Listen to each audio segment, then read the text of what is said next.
বৃষ্টি পড়ছিল সেদিনও, ঠিক যেমনটা পড়ে যখন কেউ চলে যায় না বলে, না তাকিয়ে, শুধু চলে যায়। তানিমে টেবিলের উপর একখানা চিঠি পড়ে আছে, হলুদ খাম, সামান্য ভেজা, উপরে তার হাতের লেখা, তোমার জন্য, একবার শেষবারের মতো। সে জানে নীলা আর ফিরবে না।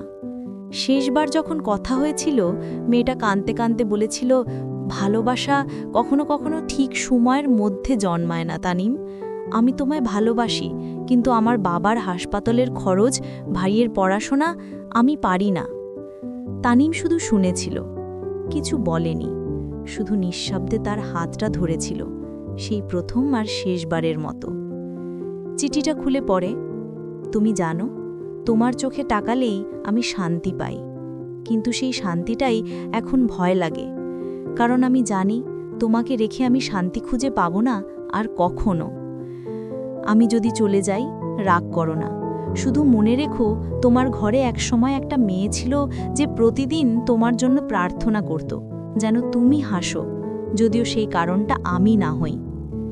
তানিমের চোখের সামনে অক্ষরগুলো ঝাপসা হয়ে যায়, বৃষ্টির ফোঁটাগুলো জানালায় পড়ছে টুপটাপ করে, ঠিক যেমনটা নীলার কণ্ঠে কাঁপত সেদিন।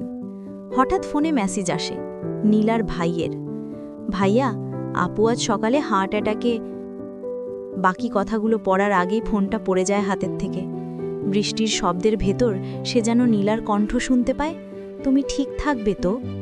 সে ছুটে যায় বৃষ্টির ভেতর, কোথায় যাচ্ছে জানে না, শুধু মনে পড়ে নীলা বলেছিল, আমি গেলে আমার ফুলগুলো জল দিও, ওগুলো তোমার মতো জেদি।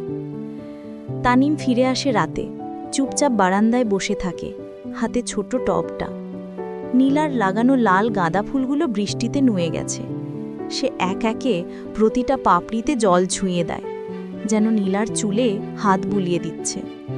তারপর টেবিলের পাশে বসে চিঠিটা আবার পড়ে।